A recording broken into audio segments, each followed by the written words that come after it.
2 weeks ago, I spoke at an NCAA conference for student athletes where 200 of the top student athletes from across the nation who were interested in a career in the sports industry came together for 4 days of insane, awesome learning experiences. And I wanted to share with you something I told them that surprised them.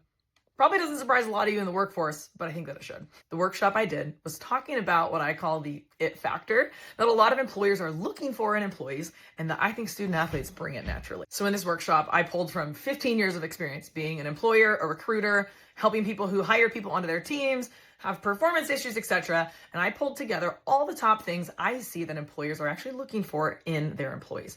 And we're not talking about number of years of experience, certain degrees. I was talking about what I call the it factor. These are things like drive, communication, problem-solving skills. But here's the one that I think surprised them the most, that I think is so lacking in the workforce, and that is openness to and actively seeking feedback. As you can imagine, in a room full of student athletes, they were like, yeah, of course, we want feedback. We want to play. But I can tell you that's one of the things I see most lacking in employees and in leaders across the board. People are scared of feedback, and they most certainly do not actively seek it out. So if you want to have a little bit of that it factor, here is a small place that you can start. Start asking for feedback in little ways. And I know asking for feedback feels scary, but here's some non-scary ways that you can dip your toe in.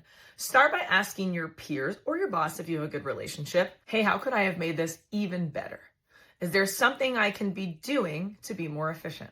Do you have any thoughts about how we could do this? For some reason, saying, can I get some feedback, feels a little bit like a 4-letter word in the corporate world, but there's lots of ways to get feedback without saying, I want feedback. Seriously, after working with leaders for 15 years and being a leader myself, the people who ask for feedback are not the norm.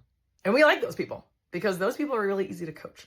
And those are usually the people who perform really well. I'd love to hear your best tip below for how you ask for feedback in a way that doesn't feel scary. As always, to high performance.